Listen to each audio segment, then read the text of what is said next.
Olá turma, tudo bem? Bom dia.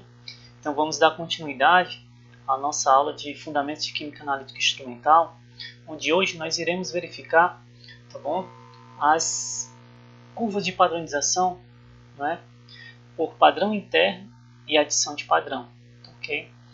Aí a partir dessa aula de hoje nós já estaremos aptos a finalizar toda a lista que já está postada lá na nossa sala de aula do Google Classroom, onde eu também hoje mesmo ainda posto as aulas de resolução de exercício. Pois bem, na aula passada nós vimos, não é, como utilizar a calculadora científica, não é, para um método, não é, de calibração utilizando padronização externa. Hoje nós iremos, né, verificar o mesmo uso da calculadora para que nós possamos fazer uma regressão linear, só que utilizando um método, não é, de calibração ou padronização usando um padrão interno e adição de padrão. Então vamos ao primeiro método, né, que é o de padrão interno. Então o que seria, né, a regressão linear ou o método de calibração, né, usando um padrão interno? Ok? Deixa eu pegar aqui. Pronto. Um padrão interno é uma substância que é adicionada em uma quantidade constante na amostra, tá ok? Isso nós vimos nas aulas passadas como preparar o padrão interno. No branco e nos padrões, né, de uma curva de calibração. Então, a regressão linear, o método de padronização usando o padrão interno, nós utilizamos uma substância que nós chamamos de padrão interno, do qual nós adicionamos ela na amostra, no branco e nos padrões, tá ok? Ora, mas o que seria esse padrão interno, professor? Também chamado de PI, abreviamos. Ele pode ser um dos constituintes principais da amostra. Então, por exemplo, eu quero determinar benzeno, tolueno, etilbenzeno e xilenos. Então, o padrão interno pode ser um desses 4 compostos orgânicos que eu acabei de falar para vocês. Ah, professor, eu quero determinar cobre, cádmio, níquel, zinco e chumbo. O padrão interno pode ser um desses 5 metais também, tá ok? Então, o padrão interno ele pode ser um dos constituintes principais da amostra e dos padrões, é claro, né? Que esteja em grande quantidade, né? De forma que sua concentração possa ser considerada constante. Então, eu posso, né, pegar o padrão interno, né, de tal forma que ele seja um dos constituintes da amostra, ou eu posso pegar uma substância ou um elemento que possua propriedades físicas e químicas semelhantes, né, a esses constituintes da amostra, a esses elementos ou a esse elemento ou a essa substância, né, que eu vou determinar na minha amostra. Então, por exemplo, se eu vou determinar chumbo, níquel, cádmio, zinco e cobre, todos eles são metais de transição, concorda comigo? Ora, então eu posso pegar um elemento, né, que seja também um metal de transição que possua propriedades semelhantes, né, a esses 5 metais. Então eu posso pegar também um metal de transição, tá bom, que tenha massa atômica aproximada desses metais, que seja intermediário, que possua características físicas e químicas semelhantes a esses metais. Então, só aí, né, eu já posso escolher. Ah, professor, poderia ser um manganês? Poderia ser um manganês. Ele não está aqui, ó, nesses 5 metais que eu vou determinar. Poderia ser... deixa eu ver aqui, da tabela periódica. Poderia ser... o cobalto, poderia ser o cobalto, sem nenhum problema. Tá? Então, desde que fosse um metal de transição e tivesse propriedades físicas e químicas semelhantes, então nós poderíamos determinar. Já, por exemplo, quando eu vou determinar benzeno, tolueno, etilbenzenos e xilenos, eu poderia utilizar o ortotolueno. Né? Ele não é o tolueno, ele é o ortotolueno. Ok? Mas ele né, por ter propriedades físicas e químicas semelhantes a esses 5 compostos orgânicos que eu vou determinar, então eu posso utilizá-lo também como padrão interno. Nós podemos verificar que a curva de padronização, utilizando o método, né, de padrão interno, ela é semelhante à de padronização externa. Porém, aqui no eixo da ordenada, ok, nós teremos a relação entre o sinal do analito pelo sinal do padrão interno. Então, tem uma divisão entre o sinal do analito dividido, como vocês podem ver aqui, ó, pelo sinal do padrão interno, certo? Na abscissa nós teremos ainda a concentração, né, da substância que nós queremos determinar. E aqui nós temos a regressão linear propriamente dita. Pois bem, então, novamente reforçando, o que seria um padrão interno? É uma espécie de referência, de uma substância de referência, tá bom? Química ou fisicamente, né, ou que possui, né, características físicas similar ao analítico, né, que é adicionar as amostras ao branco e aos padrões, tá bom? Numa curva de calibração, utilizando esse método de padrão interno. Nós já vimos na aula passada a padronização externa. A razão, olha só, a divisão entre as respostas, ou seja, o sinal do analito, né, e o sinal do padrão interno, né, versus a concentração do analito, me dá a curva de calibração desse método, tá bom, de quantificação, tá bom, que é o padrão interno. Fechado? Depois aqui eu vou corrigir aqui, tá, gente? Uma situação, por exemplo, para que vocês possam entender melhor. Então, a determinação do álcool isoamílico, tá bom? C5H12O, em amostras de cachaça. Então, qual padrão interno eu escolheria para a determinação, né, do álcool isoamílico? Né? Então, quero trabalhar usando uma curva de calibração por padrão interno. Então, quais desses compostos aqui vocês escolheriam, tá bom, para ser como padrão interno? Então, nós vimos na aula, no slide passado, que um padrão interno é toda substância que é de referência, claro, é um padrão, né? Ela deve possuir propriedades químicas e físicas similar ao analítico. Então, se eu quero determinar um álcool, tá bom? Então a gente vai escolher aqui, ó, uma substância que possua propriedades físicas e químicas semelhantes ao analítico. Quem é meu analítico? O álcool. Então vamos lá. Eu tenho 1, 2, 3, 4, 5, 6. Tenho 6 substâncias para escolher como padrão interno. Aliás, 5 substâncias para escolher como padrão interno, tá bom? Que aqui é o analito, né? A substância que eu quero determinar, o álcool isoamílico. Aqui é a forma molecular dele. Eu acho que aqui, eu não lembro se aqui é a densidade, né? Esse aqui é a massa molar, tá bom? Massa molecular dele aqui, tá bom? Não sei se aqui, acho que aqui é ponto de ebulição e a massa molecular, tá? Depois eu corrijo aqui também. Pois bem, então de cara, dentre essas 5 sugestões de padrão interno, já eliminaria o acetato de etilo. Por quê? Porque ele não é um álcool. Logo, ele não possui propriedades químicas semelhantes. Ele é um acetato. A função dele, orgânica, é acetato. Essa função que eu quero determinar, ou seja, o álcool isoamílico, ele é um álcool. Então, de cara, eu já teria. Ficaria apenas com 4 substâncias para escolher como padrão interno. Vamos lá, vamos eliminando. A forma molecular do álcool isoamílico, ou seja, do meu analito, que eu quero determinar, é C5, não é? H12O. Então, de cara, né, para aproximar mais, né, as propriedades físicas e químicas do padrão interno com o meu analito, eu já poderia eliminar esses dois aqui, ó, o álcool isopropílico e o propanol. Por quê, professor? Porque, ó, pela forma molecular ele só tem 3 carbonos. Os outros dois têm 4. Então, quem é que mais se aproxima dele? É esses dois aqui, concordam comigo? Então, perfeito. Então, o professor já eliminou. O primeiro foi pela função orgânica. O segundo foi pela forma molecular. E o terceiro o senhor pode eliminar pelo ponto de ebulição ou pela massa molecular. Então, vamos lá.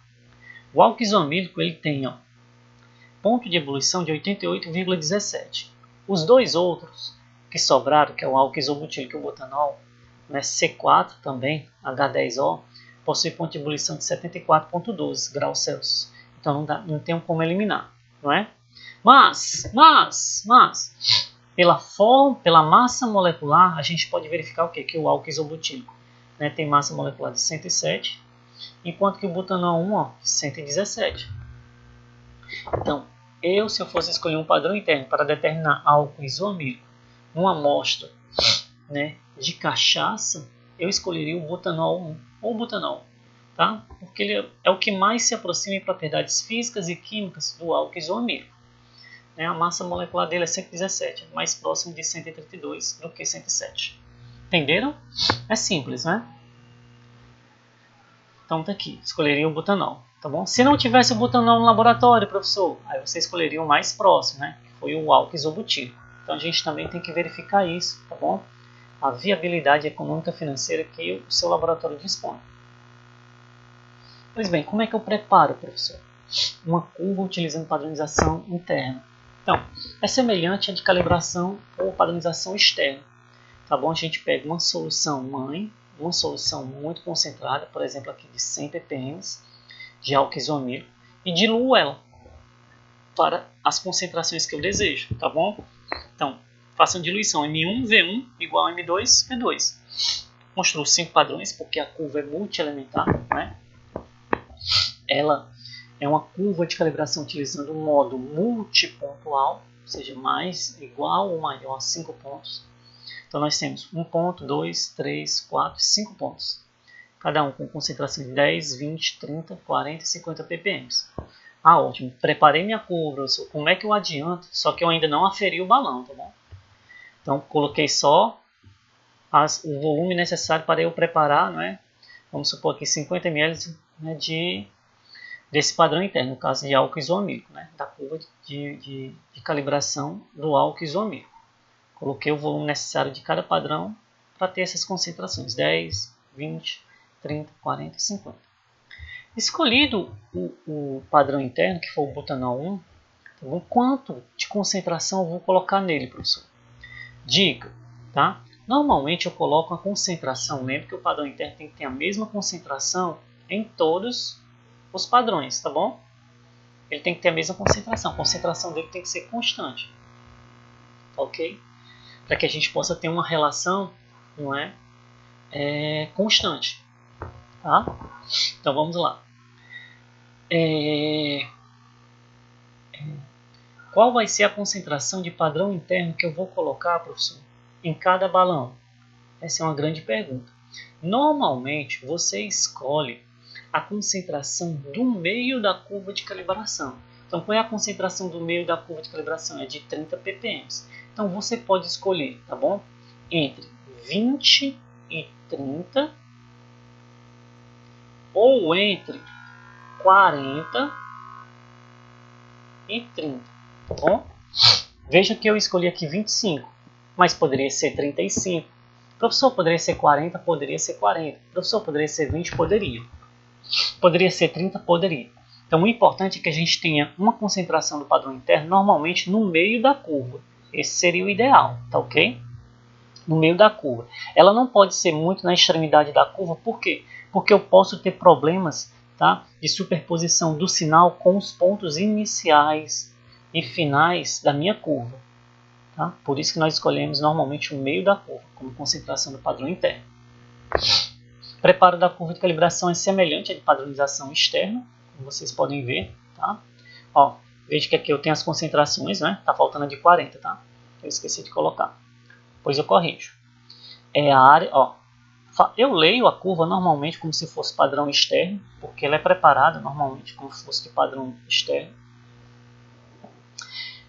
O aparelho ele vai me dar, isso aqui é a concentração do analito, né, de álcool isomílico. Aqui é a concentração do padrão interno, ou seja, de álcool butanol 1, é o sinal do butanol 1, que é o padrão interno. Não é? Então, se eu fizer a relação, ou seja, a divisão entre a área do padrão externo, ou seja, o sinal do padrão externo, é o sinal do analito, pelo sinal do padrão interno, ok? Eu vou ter, certo? Essa relação que me proporciona, tá, ó, sinal do padrão dividido pelo sinal do padrão interno, que me dá a curva de calibração, ó, tá? Por uma padronização interna, como vocês podem ver. Ó, sinal do padrão do analito dividido pelo sinal do padrão interno, pela concentração do analito, como vocês podem ver. Bem bonitinho, tá bom? Tudo legalzinho. Então, vocês podem verificar também e observar que como a concentração do padrão interno é constante, né, admite-se que o sinal, aqui ele está vendo o sinal do padrão interno, ele dá como se fosse área. Tá? O sinal do analito aqui ele dá como se fosse área. Tá bom? Esse é o sinal. Normalmente cromatografia. Aqui. Então veja que é praticamente constante, ó, 22, 20, 21 e 20. Tá? Veja que é importante a gente ter, né, a mesma concentração do padrão interno, porque a gente terá que ter uma resposta, né, praticamente constante, para que quando nós fizermos a relação, toda a influência que teve, né, no analito, ela será anulada também pelo padrão interno, tá? Através dessa correção. Muito bom, todos entenderam? Show de bola. Né?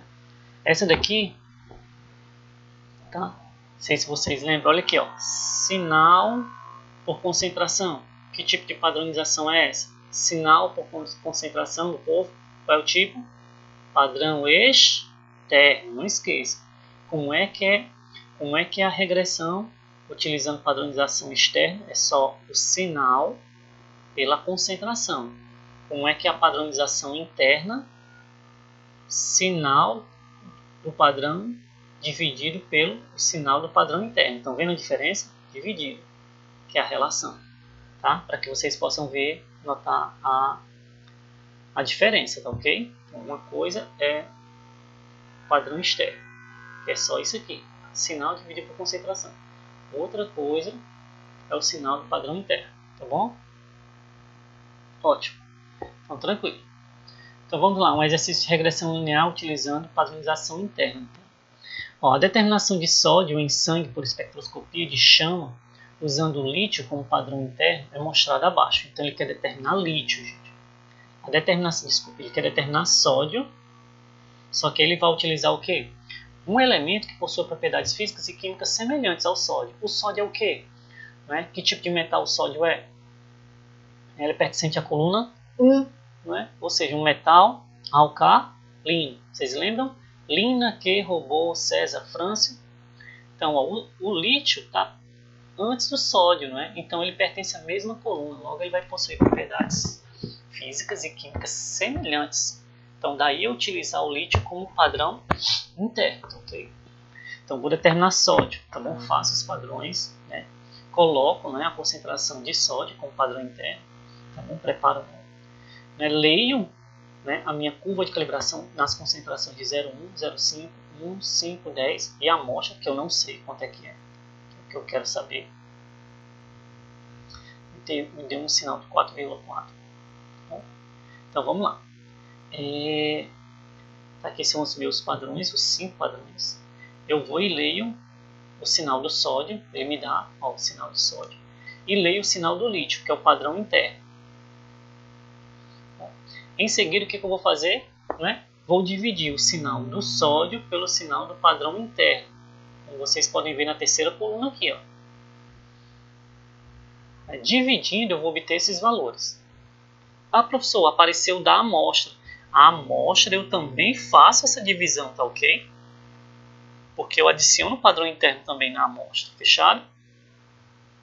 Então divido também para eu saber a relação, porque senão não tenho como determinar a concentração aqui da amostra, né? Não tenho como determinar se eu não tiver essa relação aqui, ó. Tá bom? A amostra também tem que estar dividida. Bom, pois bem. Dividido, encontrei, faço a minha regressão linear na calculadora, que vocês já sabem muito bem fazer. Tá bom? Encontro a seguinte regressão linear por padrão externo. Olha a curva de calibração. Olha o R, 0,999. Qual é a concentração de sódio na amostra? Desculpa. Qual é a concentração de sódio na minha amostra? A concentração de sódio na amostra ela é igual a 3,54, quando eu tenho essa relação aqui, ó. Quando eu tenho essa relação. Isso por padronização interna. Aí eu, por ser curioso, né, fiz também uma por padronização externa só para vocês verem, tá bom? A diferença, né, de concentração. Veja os erros, né, inseridos pelo método dos mínimos quadrados quando eu faço uma padronização externa. Olha só, fazendo a padronização externa, a curva, essa é a curva de calibração. E esse é o R. Olha a diferença do R. A gente já tem diferença do R. Utilizando o método padrão interno e utilizando a padronização externa. 0,999 aqui dá 0,98. Olha só, mas a diferença maior está na concentração. Olha a concentração por padrão padrão interno. Olha a concentração por padrão externo. Tá bem diferente, né, gente? Ou seja, isso está relacionado aos erros aleatórios dos quais nós não temos controle. E também ao erro, né, de regressão linear, né, que o padrão externo utiliza, que é o caso dos mínimos quadrados, tá bom? Então, esse foi o exemplo de padronização interna, para que vocês possam, né, treinar em casa e assim efetivar, tá bom, mais um método de calibração. Tá bom? Vamos para o último método de calibração, né, que é o de adição de padrão. Tá bom? O que seria o método de adição de padrão? Usamos o método das adições de padrão quando for difícil ou impossível fazer uma cópia da matriz. Então imagine assim, imagine que eu tenho uma matriz, ou seja, uma amostra, que seja o petróleo. Imagina aí, gente. Né? A gente consegue fazer petróleo no laboratório sinteticamente. É fácil fazer uma cópia de uma amostra de petróleo? Não, né, gente? Praticamente impossível, né? É barato também? Professor, daria, mas é muito caro também. Logo é bem difícil fazer. Então esse método de adição de padrão ele vem justamente, né, nos auxiliar, né, para quando nós tivermos dificuldade, né, ou impossibilidade de fazer uma cópia da matriz. Professor, mas como assim, professor? Porque assim, ó, como vocês podem ver, tanto a padronização interna quanto a externa, nós fazemos uma cópia da amostra, que são justamente quem? Os padrões, não, gente? Os padrões, eles são uma cópia da amostra, tá bom? Uma cópia da amostra. Eu não tenho como fazer um padrão de petróleo, concorda comigo? Na concentração, nessas concentrações de 10, 20, 30, 40, 50. Eu tenho como fazer isso? Não tenho, né? Eu não tenho padrões para isso, tá? Mas eu tenho padrões para metais, para uma gama de compostos orgânicos, mas para petróleo eu não tenho, não. Fechado? Então é por isso que eu estou falando da parte de adição de padrão, da dificuldade ou impossibilidade de fazer uma cópia da matriz. Pois bem, na curva de calibração, né, utilizando a adição de padrão, quantidades conhecidas de constituintes são adicionadas à amostra desconhecida. Preste atenção. A partir do aumento do sinal instrumental, deduz-se quanto de constituinte estava na amostra original. Este método requer uma resposta linear para o constituinte. Ótimo. Então esse é um método em que eu vou ter, né, a regressão linear, e eu vou ter o sinal pela concentração do analito. Perfeito. Só que a preparação dele é totalmente diferente da do padrão interno e padrão externo. Né? Professor, mas por que, professor, nós já sabemos, né?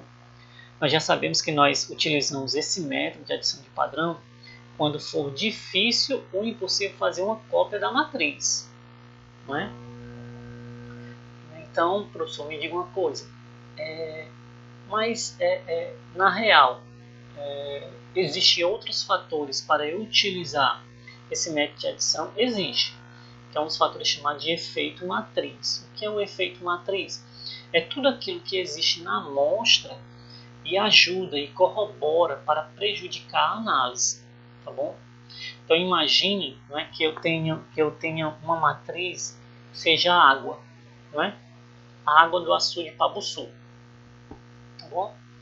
E eu vá, né, fazer uma calibração por padronização externa e padrão interno para determinar perclorato nela, tá bom? Do açude de Pabuçu. Então a gente vai verificar, preste atenção, e quando eu faço os meus padrões, olha só como o sinal é lindo. É bonito? Olha só, isso aqui é os meus padrões feitos com água de Miliquê. Ó. Veja que eles não sofrem nenhuma influência do pH, da viscosidade, de outras substâncias presentes, da temperatura, né? Na amostra de água Miliquê, de água destilada. De água destilada, tá bom? Destilada. Veja que ela não sofre nenhuma influência, tá bom? Entretanto, preste bem atenção, veja que como esses padrões aqui, ó, eles não representam a realidade.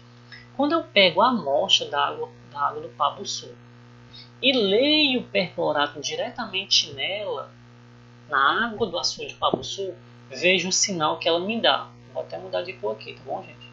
Vou botar azulzinho. Olha só o sinal que ela me dá, ó. O mesmo sinal, ó, o mesmo sinal. Olha só o sinal que ela me dá. Não é pequeno? Olha aí, a mesma concentração de perclorato, olha o sinal que ela me dá. Não é baixíssimo, não, gente? Isso é chamado de efeito matriz. Ou seja, é tudo que corrobora na minha amostra para interferir na minha análise, para reduzir o sinal, não é, do analítico. Não é? Então aqui, ó, veja aqui, ó, isso aqui é por padrão externo e padrão interno. Então veja que a distância entre essa curva aqui, ó, e essa mostra o tamanho do efeito matriz, gente. Tá bom? Ou seja, o quanto a matriz ela influencia na determinação de perclorato, ou seja, o quanto as substâncias, temperatura, pH, viscosidade, alcalinidade, basicidade, o que vocês imaginarem aí, né? Ela influencia na minha análise, na determinação de perclorato. Quanto maior a distância entre a curva de padrão externo e padrão interno e a adição de padrão, maior é o efeito matriz, como vocês podem ver. Maior seria a influência, ou seja, mais errado seria eu trabalhar utilizando essa calibração, tá ok? Essa calibração aqui, ó. Fechado? Então, por isso que nós utilizamos o método de adição de padrão. Então, o método de adição de padrão ele pode ser quantificado de duas formas, tá bom? A adição, né, de padrão a uma solução com volume total variável, que é esse método aqui, né, onde nós determinamos, né, a concentração pela extrapolação da curva de calibração. E o segundo método seria justamente a adição de padrão em soluções múltiplas, com volumes constantes, onde esse método aqui é o que nós vamos utilizar. Tá bom? Nós vamos utilizar um sinal analítico e o volume do padrão, tá, ok? Em ml, e assim determinar a concentração do nosso analítico. Fechado? Ora, mas como, professor? Se nós imaginarmos, né, que o sinal do analítico, né, ele será a soma, né, ou a adição, né, do sinal do padrão mais o sinal da amostra. Por que, professor, você está falando isso? Porque a gente vai verificar, deixa eu ver se está aqui, tá? Não coloquei. Porque nós vamos verificar que, deixa eu ver que está aqui. Não coloquei, mas eu vou colocar mais lá na frente, tá bom? Nós vamos verificar que o sinal, né, do padrão, tá bom? Deixa eu voltar aqui, o padrão tem, pronto. O sinal, certo, de cada padrão aqui, tá bom? Nós vamos colocar uma determinada quantidade de amostra. Tá bom? Determinada quantidade de amostra. Imagine aí 5 ml. 5 ml de amostra. Tá bom? Um balão desse de 50.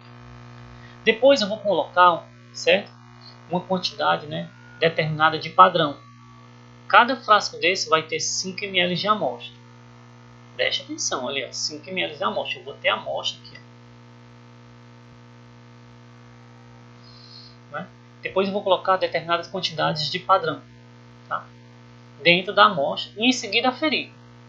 Eu vou aferir, tá bom? Com água deionizada, né? Essa é a grande diferença.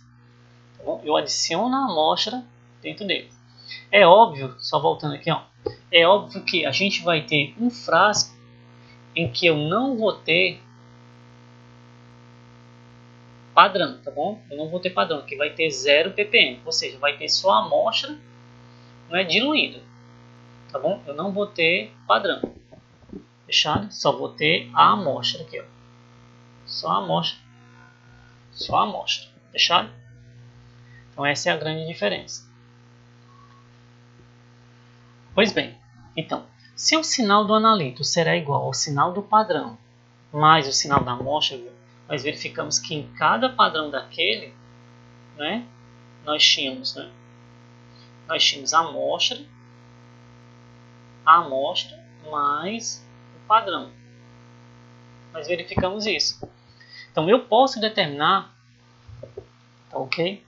A concentração do meu analito nessa minha amostra, né, ou nessa minha mistura amostra mais padrão, tá, ok? Através da seguinte equação. A concentração de X será dada pelo coeficiente linear vezes a concentração do meu padrão, que eu adicionei aqui, sobre o coeficiente angular da minha curva vezes o volume da amostra em ml. Então, essa é a equação da curva que vocês vão utilizar para a determinação, né, de uma amostra utilizando adição de padrão, método de calibração, né, por adição de padrão. Tá, ok?